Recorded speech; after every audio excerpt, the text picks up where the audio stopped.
신약성경 123면 누가복음 17장 11절에서 19절까지의 말씀을 봉독해 드립니다.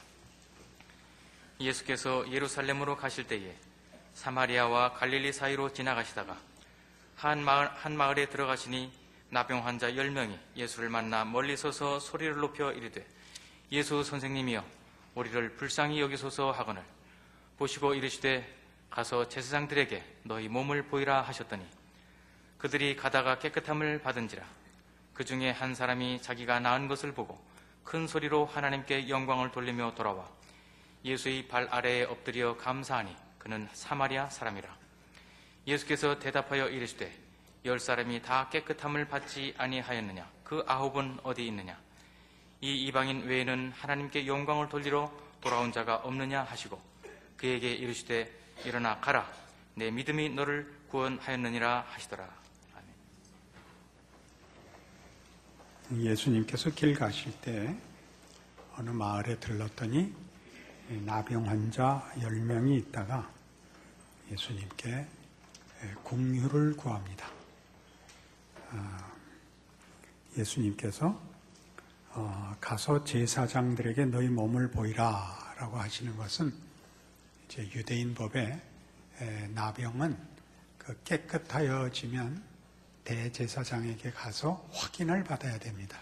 그래야 그 사회로 돌아올 수 있었기 때문입니다.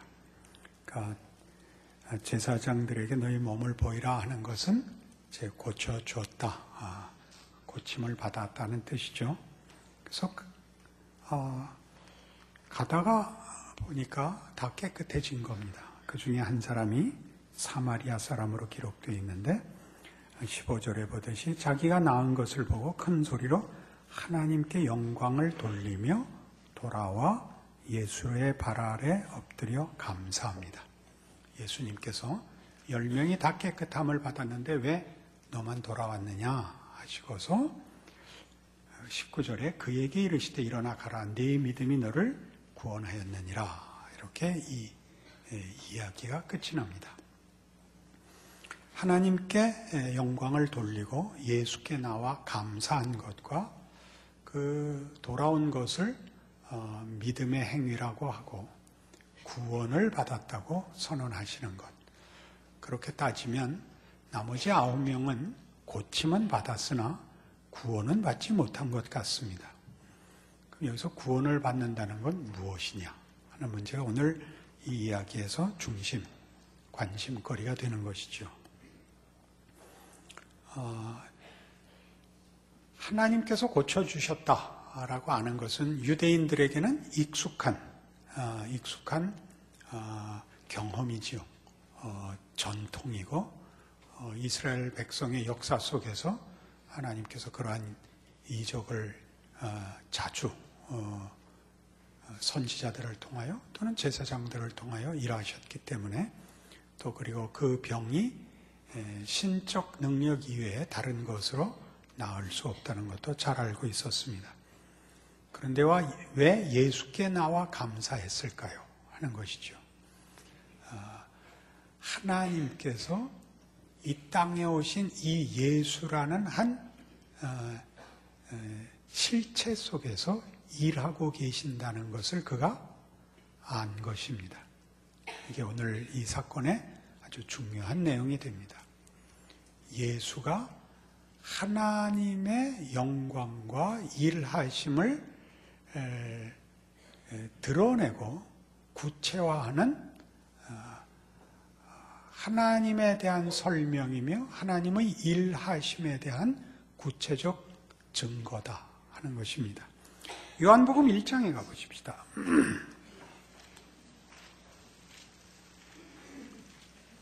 요한복음 1장 14절에 가면 아주 유명한 선언이 있죠. 예수 그리스도에 대한 사도 요한의 증언입니다. 14절 말씀입니다.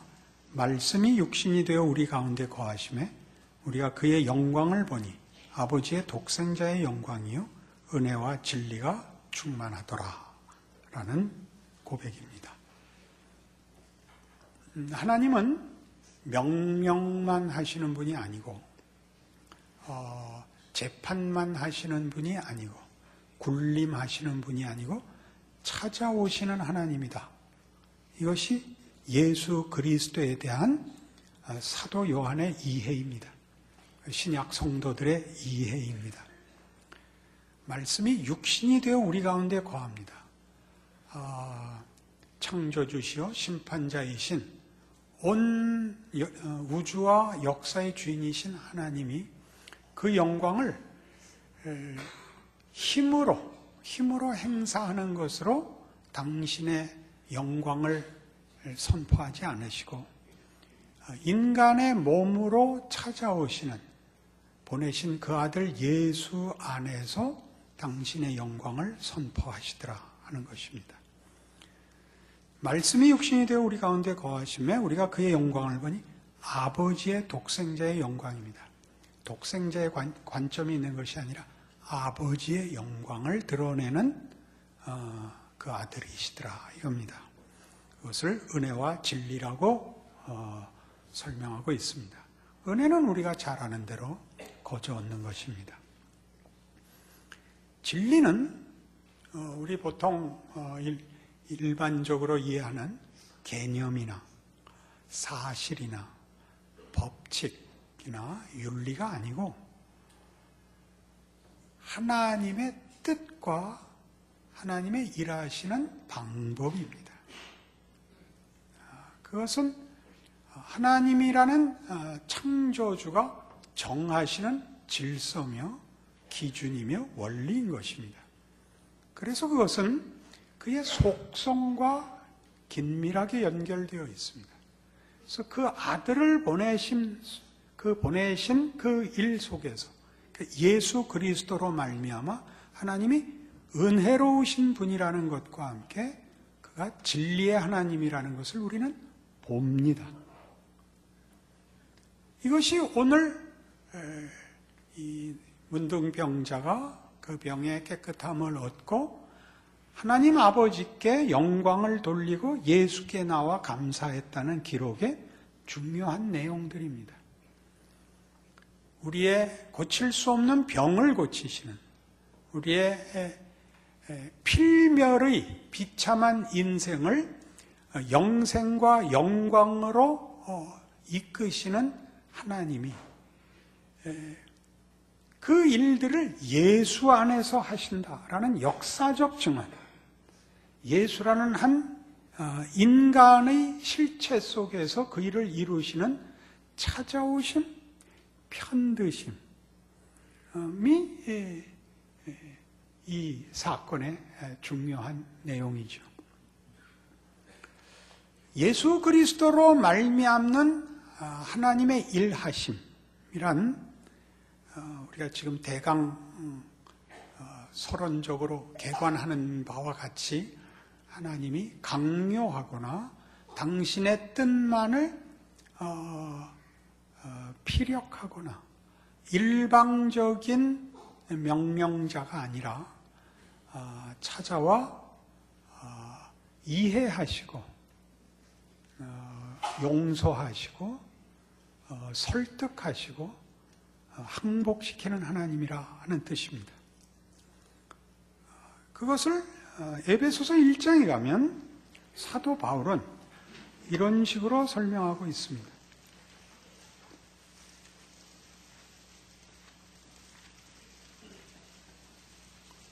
신약성경 310페이지 에베소서 1장 3절입니다. 찬송하리로다. 하나님 곧 우리 주 예수 그리스도의 아버지께서 그리스도 안에서 하늘에 속한 모든 신령한 복을 우리에게 주시되 곧 창세전에 그리스도 안에서 우리를 택하사 우리로 사랑 안에서 그 앞에 거룩하고 흠이 없게 하시려고 그 기쁘신 뜻대로 우리를 예정하사 예수 그리스도로 말미암아 자기의 아들들이 되게 하셨으니 이는 그가 사랑하시는 자 안에서 우리에게 거저 주시는 바 그의 은혜의 영광을 찬송하게 하려는 것이라. 우리는 그리스도 안에서 그의 은혜의 풍성함을 따라 그의 피로 말미암아 속량 곧 죄사함을 받았느니라. 구원에 관한 사도 바울의 설명입니다.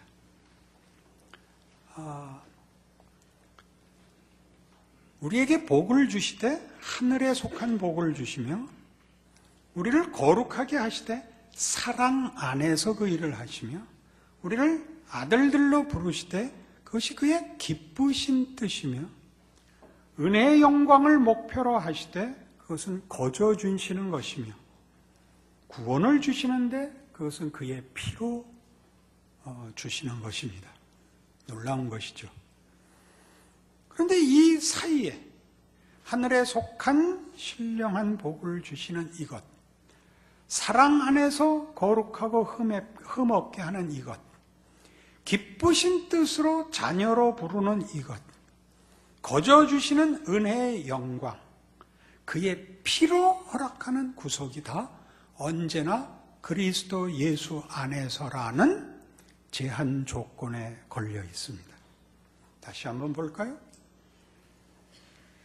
찬송하리로다 하나님 곧 우리 주 예수 그리스도의 아버지께서 그리스도 안에서 하늘에 속한 모든 신령한 복을 우리에게 주시며 창세전에 그리스도 안에서 우리를 택하사 사랑 안에서 거룩하고 흠이 없게 하시고 그 기쁘신 뜻대로 예정하사 예수 그리스도로 말미암아 자기 아들들이 되게 하시며 그의 사랑하시는 자 안에서 거저 주시는 은혜의 영광을 찬송하게 하시며 그리스도 안에서 그의 은혜의 풍성을 따라 그의 피로 구원을 주십니다. 예수가 이 모든 일을 가능케 한다는 얘기요, 제한한다는 의미입니다. 우리는 기독교인으로 예수를 믿어야 구원을 얻는다는 말을, 바로 이 말이 오늘 이 에베소서 1장에 있는 말이 강조하는 바와 같이 배타적 진리라는 것을 잘 알고 있습니다. 그러나 이 배타적 진리는 예수 외에는 다른 것으로는 구원이 없다라는 뜻인데, 예수 외에는 다른 것으로는 구원이 없다는 것이 예수 말고 다른 곳에는, 다른 방법으로는 이라는 배타성임을 잘 알고 있습니다. 그런데 이것이, 그러니까 예수를 믿으면 천국을 가고 믿지 않으면 지옥을 간다는 식의 배타성은 제1차 초점이 아닙니다. 그건 2차 초점은 됩니다. 예수를 믿으면 천국을 가고 예수를 믿지 않으면 구원받을 다른 길이 없다라는 차원에서 지옥 간다라는 말은 예수 그리스도로 말미암는 구원의 배타성에 맞는 말이지만, 그 배타성의 첫 번째 요점은 예수 그리스도로 허락하시는 하나님의 찾아오심, 하나님께서 문둥병자를 고쳐주시는 것이 힘으로 허락하는 것보다 더 크게 예수를 보내어 우리와 같이 되시고 우리의 처지에 오사 우리를 이해하시고 우리를 불쌍히 여기시며 우리를 힘으로 굴복시키시지 않고 친구로 부르시는 하나님의 부름이라는 수준을 떠나서는, 그런 내용을 결여하고는 구원은, 하나님이 다른 구원은 만족하시지 않는다라는 뜻입니다. 그게 무슨 소리인지 하나도 모를 것 같은 표정을 하고 있습니다. 요한일서 5장에 가보십시다. 392페이지 요한일서 5장에 가시면 이것을 이제 전제하고 이렇게 선언하는 말씀이 있습니다. 그러니까 이 구절만 보면 통 무슨 말인지 모를 구절이 4절과 5절에 나옵니다. 무릇 하나님께로부터 난 자마다 세상을 이기느니라. 세상을 이기는 승리는 이것이니 우리의 믿음이니라. 예수께서 하나님의 아들이심을 믿는 자가 아니면 세상을 이기는 자가 누구냐, 이겁니다. 이렇게 되면 믿음이 뭐가 되냐면 의지의 싸움이 되거나 금욕에 관한 싸움이 됩니다. 예수를 믿었으니 세상은 믿지 않겠다.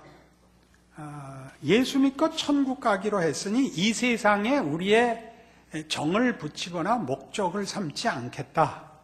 그렇게 예수를 믿었으니가 왜 그렇게 가는지가 충분히 설명되지 않은 채 예수를 믿게 된 신비한 그 어떤 결론이 예수를 믿기로 하는 무한정의 헌신과 결정으로만 표현이 되고, 왜 세상과 분리되고 믿음으로 붙잡는 이 기독교 신앙에 목숨을 걸게 되는지는 구체적이지 않습니다. 여기서 4절과 5절에 나오는 하나님께로 난 자마다 세상을 이기고 예수께서 하나님의 아들이심을 믿는 자가 아니면 세상을 이기는 자가 누구냐? 라는 이 설명이 가지는 그 무한한 내용은 오늘 본문입니다. 하나님은 예수를 보내어 우리 옆에 오셔서 우리의 부르짖음과 우리의 비명에 답하십니다. 살려주십시오. 도와주십시오에 답하십니다. 그리하여 감사를 받아내십니다.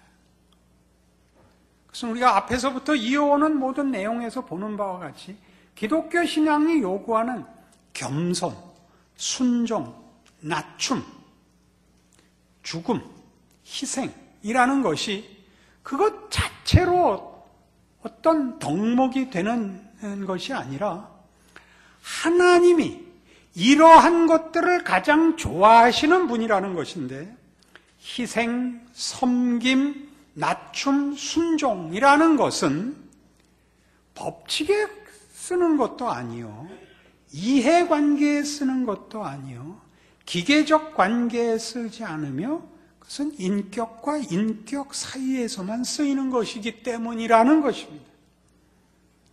하나님은 우리를 친구로 부르십니다. 하나님이라는 신적 존재와 피조물인 우리가 대등할 수는 없는데, 우리를 지으신 하나님이 예수를 보내심으로써 최소한 그가 우리에게 요구하는 것은 힘으로 얻어내는 복종이 아니라 마음으로부터 받아내는 항복이라는 것만은 분명해졌습니다. 기독교 신앙은 믿음을 요구하며, 이 믿음을 요구하는 하나님의 이유는 하나님이 우리를 사랑하기 때문이라고 가르치기 때문입니다. 그래서 우리는 바로 이 대목에서 이 세상은 우리를 이해관계와 경쟁, 싸움으로 몰아내고 있습니다. 거기에는 사실 믿음이라는 것을 사용할 여지가 없습니다. 사랑이라는 것을 사용할 여지도 없습니다. 그런 존재도, 그런 내용도, 그럴 이유도 없습니다. 내가 살기 위해서는 모두를 죽여야 하는 이 세상의 삶의 조건과 정황 속에서 이런 개념들을 도입할, 이런 덕목들을 사용할 여지는 없습니다. 기독교 신앙의 다름은 이겁니다. 우리에게 묻는 것입니다. 예수 그리스도로 말미암는 구원이 우리에게 묻는 것은, 나는 너희를 친구로 대한다, 너도 나를 친구로 대할 수 있느냐라고 묻는 것입니다. 무엇을 근거로요? 용서를 근거로, 사랑을 근거로 하나님이 우리를 대접하심으로써, 그 대접은 우리가 기대하는 보상과는 다른 것이었죠. 고통을 면하고 자신을 증명받고 싶은 욕심을 채워주는 것이 아니라 우리를 있는 그대로 받아주시고 당신의 선하심과 긍휼하심으로 기다려주시고 기꺼이 우리의 못난 것과 반대와 거부의 희생을 감수하면서 찾아오심으로써 묻는 것입니다. 너희는 예수를 믿을 수 있느냐? 라고 묻습니다. 예수를 믿는다는 건 하나님을 믿을 수 있느냐입니다. 예수라는 이름을 붙인 건 하나님이 믿음을 요구하고 사랑으로 찾아와 오셨다는 것을 영접하겠느냐라고 묻는 것입니다. 이것이 세상을 이기는 우리의 믿음입니다. 우린 기독교 신앙이 갖는 가장 큰 힘이 무엇인가를 기독교 신앙의 가장 대표적인 고백에서 사실은 표현하고 있습니다. 예수를 믿는다는 말입니다. 예수는 하나님이 당신이 누구인가를, 우리에게 무엇을 요구하는 신인가를 보이신 구체적 실천입니다.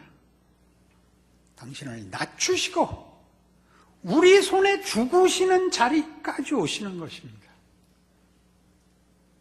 그것은 다만 감정의 문제가 아닙니다. 다만 설득의 문제가 아닙니다. 진실함의 문제 아니겠습니까? 고린도전서 1장에 가시면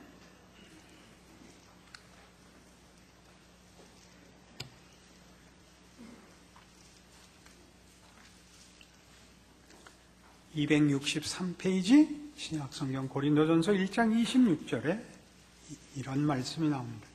형제들아, 너희를 부르심을 보라. 육체를 따라 지혜로운 자가 많지 아니하며 능한 자가 많지 아니하며 문벌 좋은 자가 많지 아니하도다. 그러나 하나님께서 세상에 미련한 것들을 택하사 지혜 있는 자들을 부끄럽게 하려 하시고 세상에 약한 것들을 택하사 강한 것들을 부끄럽게 하려 하시며 하나님께서 세상에 천한 것들과 멸시받는 것들과 없는 것들을 택하사 있는 것들을 폐하려 하시나니 이는 아무 육체도 하나님 앞에서 자랑하지 못하게 하려 하심이라. 이게 무슨 뜻입니까? 세상은 능력이 전부이고 힘이 전부인 세상입니다. 적자 생존 아닙니까? 그러나 기독교 구원에서는 경쟁에 이긴 자들이 보상을 받는 것이 구원이 아니고, 여기는 힘의 논리나 무슨 세상적 가치의 효율이나 유효함이나 승리라는 논리가 아닌 세상적인 조건과 상관없는 인간성의 진정한 내용, 그 사귐, 관계. 기독교라는 신앙이 우리의 가진 것이나 능력이나 이해관계로 인해서 맺어지는 관계가 아니라는 것을 형제들아 너희를 부르심을 보라 해서 증언되고 있습니다. 지혜로운 자가 많지 않고 능한 자가 많지 않고 문벌 좋은 자가 많지 아니하고 약하고 천한 것들을 하나님께서 부르사 기독교 신앙의 조건은, 그리고 내용과 목표는 세상의 것과 다르다 이거죠. 그래서 가진 자들, 능력 있는 자들을 부끄럽게 하려 하신다. 그래요. 세상은 뭔데요? 이것, 부끄러움이 약한 것이거든요. 자랑이 강한 것이고, 기독교 신앙엔 그렇지 않습니다. 강한 것과 약한 것이 그 잘나고 못난 것을 구별하는 기준이 아니라 한 인간이 인간다우냐 그렇지 않으냐를 묻고 있습니다. 그것을 하나님이 피조물인 인간에게 바로 이 조건으로, 이 내용으로 찾아와 당신을 낮추시고 우리의 손에 희생당하시는 자리까지 내려오사 우리에게 이것을 허락하십니다. 그래서 30절은 이렇게 가죠. 너희는 하나님으로부터 나서 그리스도 예수 안에 있고 예수는 하나님으로부터 나와서 우리에게 지혜와 의로움과 거룩함과 구원함이 되었다 그럽니다. 예수를 믿어서 구원을 얻고, 예수를 믿어서 영생을 얻고, 예수를 믿어서 면류관을 얻고 천국에 가고 라는 표현이 잘못될 것은 없지만, 보다 직설법적으로 예수가 구원입니다. 왜요? 이것과 같거든요. 우리 예전에 다 했는데 이제 다 잊어먹은 겁니다. 우리 연애할 때 했던 얘기인데, 처음이자 마지막으로 시인이 되었던 그때 아내에게 했던 말입니다. 당신은 나의 운명입니다. 기억나시죠? 기억 안 나세요? 그때 썼어요. 무슨 말인지 제대로 이해를 끝까지 하지 못한 채로 어떤 직관이 알았을 거예요. 당신은 나의 운명입니다. 그렇죠? 친구란 뭐였죠? 너는 나의 기쁨이야. 그래서 친구란 그런 거예요. 친구가 쓸모 있냐고 묻는 거는 굉장히 부패한 거죠. 자식은 뭐죠? 자식은 부모의 자랑이요, 영광입니다. 자식이 얼마나 쓸모 있냐고 따지는 건 치사해진 거죠. 그죠? 성경은 구원을 그렇게 얘기하는 것이죠. 예수가 뭐냐? 하나님이 당신의 영광을 우리가 나누기로 했답니다. 친구가 되기로 했답니다. 감당할 수 없는 얘기입니다. 믿음과 사랑이 그것을 우리에게 증언하고 있습니다. 기독교 신앙이 요구하는 것은 결단코 능력이 아닙니다.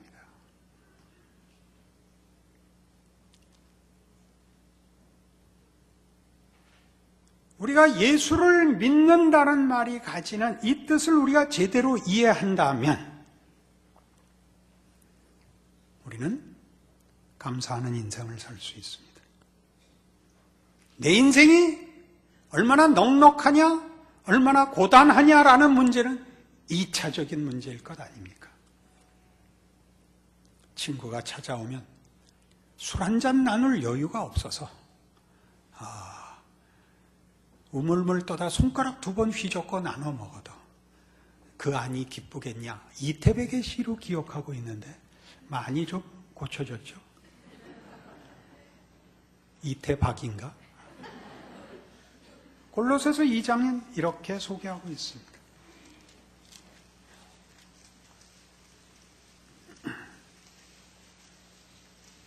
(324페이지) 골로새서 2장 6절입니다. 그러므로 너희가 그리스도 예수를 주로 받았으니 그 안에서 행하되 그 안에 뿌리를 박으며 세움을 받아 교훈을 받은 대로 믿음에 굳게 서서 감사함을 넘치게 하라. 이런 말이 왜 가능할까요? 왜 가능할까요? 예수를 주로 받았으니 믿음에 굳게 서서 감사함을 넘치게 하라.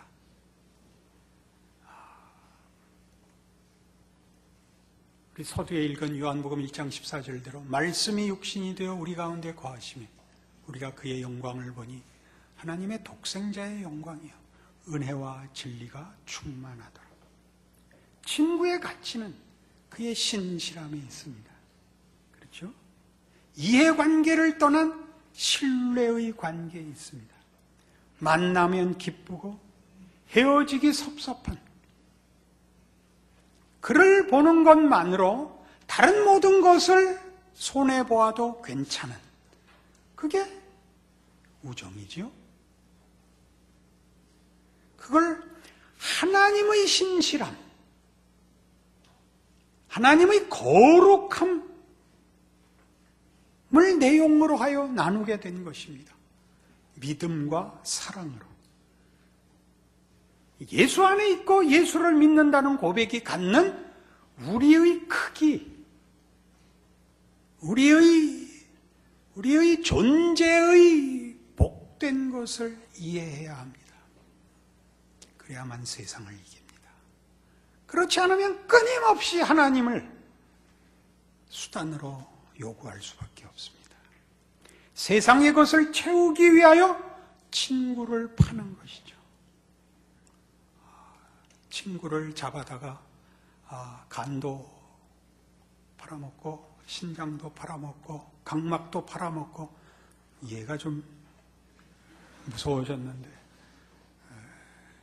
알든 모르든 기독교 신앙의 제대로 된 그 실력을 사실 기독교인들이 이해하는데 너무 오래 걸립니다. 끝없이 자기의 신자된 현실을 불평하고 괴로워하고 하나님 앞에 넋두리를 하기 바쁩니다. 그렇지 않습니다. 세상이 여러분에게 뭐라고 하든지 상관이 없는 것은 세상은 여러분의 벗이 아닙니다. 여러분의 믿음의 대상도 그리고 물론 보상의 주인도 경배의 대상도 아닙니다. 무엇이 겁이 나겠습니까? 구약 성경에서는 율법을 주시면서 하나님이 이스라엘 백성에게 이렇게 요구했었습니다. 내가 거룩하니 너희도 거룩하라. 그러니까 율법은 속박하는 것이 아니라 하나님의 거룩하심의 부름입니다. 율법을 지키는 것은 명예로운 일이요, 복된 일입니다. 법을 어기고 자기 마음대로 사는 것은 고급한 인간이 자기 자신을 망치는 것입니다. 예수 그리스도를 보내어 우리를 부르시는 하나님은 그 아들을 보내신 신실함과 그 아들을 십자가에 못 박아 구원하신 아까 우리 본 그의 피로 허락한 구속에서 드러나듯이 거룩함으로 부르고 있습니다. 여기에 오십시오. 이것이 구원입니다. 그러니까 이 같은 10명의 문둥병자가 다 같이 고침을 받았으나 돌아와 감사한 자만 감사했기 때문에 라고 꼭 조건으로 붙는 것이 아니라 하나님이 누구신가를 예수 안에서 발견한 것, 확인한 것, 그것이 구원이랍니다. 하나님이 무엇을 해결해 주는 분으로 그치는 것이 아니라 감사의 대상이라는 걸 아는 것이죠. 감사를 요구하시는 하나님의 찾아오심, 열어놓으심에 여러분이 부름받은 것입니다. 그것이 구원이랍니다. 그 복된 구원을 사는 여러분의 신자된 인생이기 바랍니다. 세상에 지지 않는 믿음을 지키고 있기를 바랍니다. 세상을 이기는 믿음이 무엇이라고요? 그리스도가 하나님의 아들임을 믿는 믿음입니다. 놀라운 믿음입니다. 그 하나님을 아버지라 부르게 되었으니 멋지게, 놀랍게, 늠름하게 사는 예수를 믿는 신앙인들이 다 되어 주십시오. 기도하십시다. 하나님 아버지 은혜를 감사합니다. 하나님을 아버지라 부르는 것이 얼마나 놀라운 것인지요. 예수 그리스도를 보내서 하나님의 사랑을 증거하셨고 우리를 그 믿음에 부르셨습니다. 하나님이 우리를 찾아와 편을 드셨고 십자가를 지셨으니 더 무슨 증거가 필요하겠습니까? 하나님의 부르심과 하나님의 구원을 소홀히 하지 말 것입니다. 어리석은 자가 되지 말아야 할 것입니다. 깨어 있어야 할 것입니다. 주를 믿는 기쁨과 그 감격으로 그 고급한 하나님의 자녀의 영광으로 우리의 인생을 살아가게 하시옵소서. 세상 앞에 우리가 예수를 믿는 줄 큰 소리로 외칠 수 있게 하여 주시옵소서. 예수님 이름으로 기도합니다. 아멘.